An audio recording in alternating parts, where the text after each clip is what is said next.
பிடியதன் உருவமை கொலமிகு கரியது வடிகுடு தனதடி வழிபடும் அவரிடர் கடி கணபதி வர அருளின் மேற்குடை வடிவினர் பயில்வழி வலம்புற இறையே. ஈசனடி போற்றி, எந்தையடி போற்றி, தேசனடி போற்றி, சிவன் சேவடி போற்றி. என் கண்மணியாக திகழ்கின்ற நேயர் பெருமக்கள் திருவடி பாதம் பணிந்து போற்றி. அஸ்ட்ரோ ஆன்மீக அஸ்ட்ரோ நிறுவனத்திற்கும் கண்மணியாக திகழ்கின்ற நேயர் பெருமக்களுக்கும் பாதம் பணிந்து சுவாமியினுடைய அருளும் சாமியினுடைய ஆசீர்வாதமும் நேயர் பெருக்கள் அனைவருக்கும் உரித்தாகுக. இன்று நிகழும் மங்களகரமான குரோதி ஆண்டு 14/1/2025 ஜனவரி 14/1/2025 பிரதம திதியும் புனர்பூச நட்சத்திரமும் சித்த யோகமும் கூடிய சுபயோக சுபதினத்தில் மகர மாதமாகிய தை மாதம் மலர்கின்றது. பொதுவாகவே 12 தமிழ் மாதத்தில் மிகவும் வரலாறு பெற்றது, வரலாற்று சிறப்பு பெற்றது, மிகவும் புகழ் பெற்றது. ஏன் அந்த அளவுக்கு நம்ம சொல்வதென்றால், சித்திரை மாதத்தில் முதல் தமிழ் வருட பிறப்பு. ஒரு சாரார் தை மாதம்தான் சில சான்றுகளோடு தை மாதம் தமிழ் வருட பிறப்பு என்று சொல்கிறார்கள். அந்த வகையில் இன்று உங்களுக்கு மனதில் என்ன தோன்றதோ அதை நீங்க வைத்துக் கொள்ளலாம். அந்த வகையிலே மகர மாதமாகிய தை மாதத்தினுடைய 12 ராசிகள் உரிய பலன்களை பற்றி நேயர் பெருமக்களுக்கு தொகுத்து வழங்கி பதிவு செய்ய உள்ளேன். அதற்கு இடையில் இந்த மாதத்திற்குரிய முக்கிய நிகழ்வுகளை நாம் கொஞ்சம் தெரிந்து கொள்ளணும் இல்லைங்களா? அந்த வகையிலே தை மாதம் 1ஆம் நாள் தட்சநாயனம் முடிந்து உத்தராயணம் புண்ணிய காலம் ஆரம்பிக்கிறது. தெற்கு முடிஞ்சு வடக்கு ஆரம்பிக்கிறது. என்னைக்குமே பாருங்க, வடக்கு முகத்தில் உள்ள விநாயக பெருமான், வடக்கு முகமுள்ள அம்பிகை, வடக்கு முகமுள்ள பெருமான் ஈஸ்வரன் எல்லாமே கொஞ்சம் சிறப்பா இருப்பாங்க. அந்த திசைக்கு ரொம்ப முக்கியத்துவம் உண்டு. 4 திசைகளுக்கு அந்த பேசிங் ரொம்ப முக்கியமாக உண்டு. உதாரணத்துக்கு சொல்ல போனா, சிவபெருமானுடைய ஆலயத்தில் எடுத்துட்டீங்கன்னா, வடக்கு உள்ள கோவில் பாடல் பெற்ற ஸ்தலம் திருமுறையிலும் சரி, 108 வைணவத்திலும் சரி, சென்னையிலே உள்ள கோயம்பேடு என்ற சிவபெருமான் கோவில் வடக்கு முகமாக ஈஸ்வரன் இருக்கிறார். அப்போ எவ்வளவு பிரசித்தி பெற்றது பார்த்தீங்களா? அதே போலதான் உத்தராயணம். அந்த உத்தராயணத்துல வரக்கூடிய தை மகர ஜோதி, மகர விளக்கு, தை மாத பிறப்பு, தமிழர்களுடைய தனிப்பெரும் திருவிழா, மகர சங்கராந்தி, சூரிய வழிபாடு, ஆதித்ய வழிபாடு, இப்படி நம்ம புகழ்ந்து கொண்டே போகலாம். புத்தாடை உடுத்தி, புது நெல்லு, புத்தாடை, அதாவது தை என்றால் புதுசுன்னு அர்த்தம். தை என்றால் அனைத்தும் புதுவை, புது பொலிவுடன் இருப்பது. அதனாலதான் அந்த தை மாதத்தை நம்ம முதல் மாதமாக வைக்கிறோம்னு சொல்லி சில கருத்துக்கள்லாம் இருக்கின்றது. அதனாலதான் புது நெல்லு, புது நாத்து பாவி, புது நெல்லு அறுத்து பொங்கல் படைத்து இறைவனுக்கு படைத்து, அதுல முடிவும் முதலமற்ற சூரிய பகவானுக்கு அதை நம்ம முன்னிறுத்தி ஆதித்ய ஹிருதயம் பாடி, சூரியனுடைய காயத்ரியை பாடி அவரை நம்ம வருக வருக என்று வரவேற்கிறோம். மகர சங்கராந்தி. உலகத்துல தமிழர்கள் எங்கெங்கே வாழ்கிறோமோ எல்லா இடத்துலயும் அவங்க இருக்காங்க.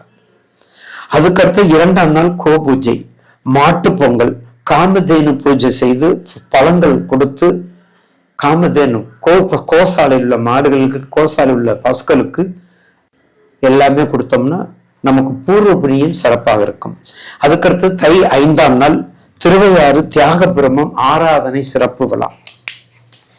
அதற்கு அடுத்தது தை மாதம் 16ஆம் நாள் புதன்கிழமை சர்வ அமாவாசை, தை அமாவாசை. பொதுவா நம்ம முன்னோர்கள் நமக்கு கொடுத்திருக்கிறது முதல் அமாவாசை சித்திரை, வைகாசி, ஆனி, ஆடி அமாவாசை. ஆடி அமாவாசைக்கு அடுத்து ஆடி, ஆவணி, புரட்டாசி, ஐப்பசி. புரட்டாசியில வரக்கூடிய மகாலய அமாவாசை. அடுத்தது ஐப்பசி, கார்த்திகை, மார்கழி, தையில் வரக்கூடிய தை அமாவாசை. இந்த 3 அமாவாசை மிகவும் மிகவும் உயர்ந்தது. இந்த 12 மாதங்கள்ல அமாவாசையில யாருமே கும்பிடல, யாருக்குமே அவங்க முன்னோர்களுடைய வழிபாடு குறைவா இருக்குது, அப்ப பூர்வ புண்ணியம் குறைவா இருக்குது, இல்லைங்க நாங்க மறந்துட்டோங்க இப்படிலாம் சொல்றவங்களுக்கு மகாலய அமாவாசை. அதனாலதான் மறந்தவனுக்கு மகாலய அமாவாசை. அது அன்னைக்குங்க பூர்வ புண்ணியத்தை நம்ம தேடிக்கிறணும். தீர்த்தங்கள்ல குளிக்கணும், கடல்ல குளிக்கணும், கடல் 6ல 7ல குளிச்சு அவங்களுக்கு நம்ம வழிபாடு பண்ணணும். அடுத்தது தை 19 வரகுந்த சதுர்த்தி. அந்த சதுர்த்தி பிரதோஷம் சதுர்த்தியை சேர்ந்தவர்கள் பிள்ளையார் வழிபாடு, பிள்ளையார் நோன்பு இருப்பது சிறப்பு. அடுத்தது 24 நாள் ரத சப்தமி. இது ரொம்ப முக்கியம்ங்க. இந்த ரத சப்தமி இந்த மகரத்துலதான் வரும். இந்த ரத சப்தமி சூரியனுக்கும் ரத சப்தமிக்கு ரொம்ப உகந்தது. இந்த ரத சப்தமிக்கு முக்கியமாக வைணவ கோயில்ல இருக்கக்கூடிய எல்லா திருத்தலமும் மிக சிறப்பாக கொண்டாடுவாங்க. அதுல திருமலை திருப்பதில ரொம்ப ரொம்ப சிறப்பா கொண்டாடுவாங்க. நீங்க வாய்ப்பு இருக்கும்போது பார்த்துக்கலாம். அதுக்கடுத்தது தைப்பூசம். தைப்பூசம் கடைசி எண்டு, தை மாதத்தினுடைய கடைசி என்று 29ஆம் நாள், அதாவது 11/2/2025 தைப்பூசம். தைப்பூசம்ங்கிறது முருகப்பெருமானுக்கு மட்டுமல்ல, 33 தேவர்களுக்கும் மிக உயர்ந்த திருவிழாவான தைப்பூசம். நமக்கு வேண்டுதல் என்ன வேணுமோ அந்த வேண்டுதலை தேடி எம்பெருமான்கிட்ட போய் சேவித்தால் நிச்சயமாக நல்ல பலன். இதுதான் தை மாசத்துல இருக்கக்கூடிய முக்கிய நிகழ்வுகள். ராகுகேது பயிற்சி இருக்குது, வருட பயிற்சி இருக்குது. இதெல்லாம் விடுத்து இந்த மாசத்துல உங்களுக்கு எப்படி இருக்குது அப்ப நம்ம பார்க்கணும். அப்ப மேச ராசிக்கு இந்த மாதம் எப்படி இருக்கும்? அப்போ உங்க ராசிநாதன் தை மாதத்துல உங்களுக்கு ஆடியில உள்ள கடகத்துல உங்க ராசிநாதன் நீச்சம். அவர் நீச்சமா இருந்தா என்னங்க, உங்களுக்கு என்ன திசை புத்தி நடக்குது? நேயர்கள் 12 ராசிக்குரியவர்களுக்கும் என்னென்ன திசை புத்தி நடக்குது உங்க ஜென்ம ஜாதகத்தை எடுத்துக்கங்க தயவு செய்து. நாங்க சொல்றது எல்லாமே பொதுவான விதிகள், பொதுவான சாஸ்திரங்கள், பொதுவான லாஜிக் வழங்கும் என்று உங்களுக்கு நினைக்கிறேன். ஆக கண்டிப்பாக மேசராசி நேயர்களுக்கு ராசிநாதன் நீச்சத்துல இருந்தாலும் நீசப்பங்க ராஜ யோகம் போல. என்ன நீச்சம்னா பகை வீட்டுல நீச்சம் இல்லை. சரி, பகை வீட்டுல 6, 8 பன்னெண்டுலயும் மரம் இல்லை. அப்ப நீச்சம் இல்ல, பகை வீட்டுல நீச்சம் இல்ல, பகை வீட்டுல 6, 8 பண்ற மாதிரி இல்ல. யார் வீடு? உங்களுடைய நொறுக்கப்பட்ட வீடு, உங்களுக்கு நெருக்கமான வீடு. அப்ப உங்க ராசிக்கு 4ஆம் இடத்துக்குரிய வீடு, உங்க வீட்டுக்கு 4 சுகத்தை கொடுக்கக்கூடியவன். அப்ப சந்திரன், அப்ப சந்திரன் இங்கே சந்திரனுடைய வீடா இருந்தாலும் செவ்வாய் சந்திரன் எல்லாமே எந்த காரியம் நடக்காது. அதனால நான் முன்னாடியே சொல்லியிருக்கிறேன், 1/1/2025 சந்திரமங்கல யோகத்துல பிறக்குது அப்படின்னு இருக்கிறேன்.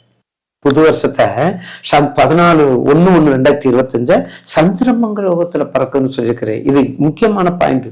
சந்திரனும் மங்களகாரனும் சேர்ந்து இருக்கிறதுனால. அதே போல ராசிநாதன் நீச்சம் இருந்தாலும் கவலைப்பட வேண்டியதில்லை.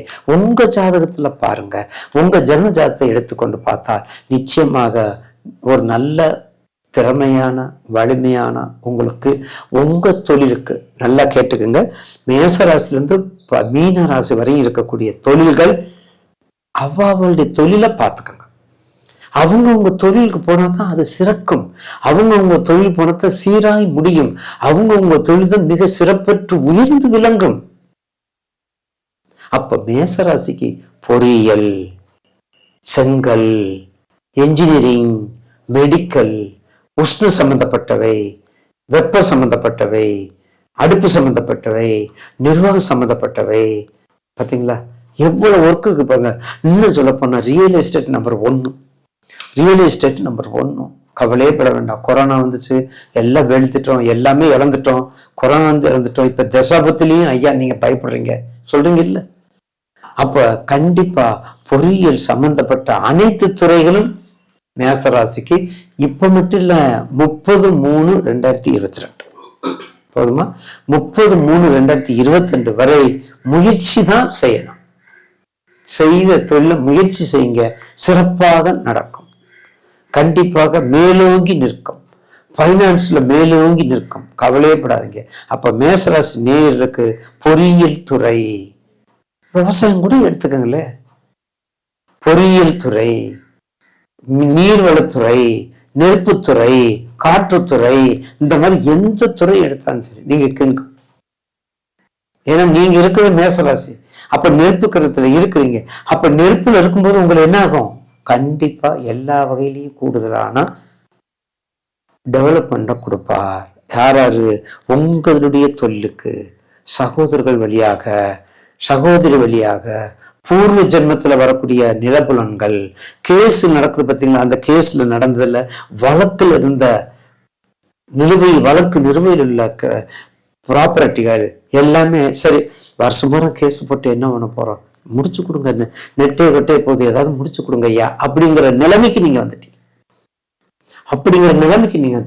அந்த வகையிலே மேசராசிக்கு இந்த மாசம் ஒரு அற்புதமான மேசம், ஒரு அற்புதமான நாட்களாக முடியும் என்பதில் மாற்று கருத்து அல்ல. ஏன்னா மேசராசிக்கு கடந்த வரக்கூடிய எதிர்காலத்துல ரொம்ப கவனமா இருக்கணும். உங்க வயசை பார்த்துக்கோங்க, தசாபத்தியை பார்த்துக்கோங்க. அப்படி செஞ்சா நிச்சயமாக ஒரு நல்ல பலனை 30 மூணுக்களாக கொடுக்குங்க. 30 மூணுக்கள் உங்களுக்கு கொடுக்கும். அப்ப என்ன வழிபாடு பண்ணணும்? மேசராசி மேக்சிமம் சண்முக கவசம், சங்கடகர சதுர்த்தி, அதே மாதிரி ஆழ்வார்களுடைய பாசுரங்கள், அதே மாதிரி திருமுறைகளுடைய பாசுரங்கள், அதே மாதிரி அருணகிரிநாதருடைய பாசுரங்கள், இதெல்லாம் கொஞ்சம் கொஞ்சம் படிங்க. கொஞ்சம் கொஞ்சம் பாராயணம் பண்ணிட்டு வந்தால் நிச்சயமாக இந்த மேசராசி நேயர்களுக்கு நில சம்பந்தப்பட்டது சரி, வெளிநாடு சம்பந்தப்பட்டதும் சரி, வெளிநாடு சம்பந்தப்பட்டதுங்க கண்டிப்பாக ஒரு சுய பலனை கொடுக்கும் என்பதில் மாற்று கருத்து அல்ல.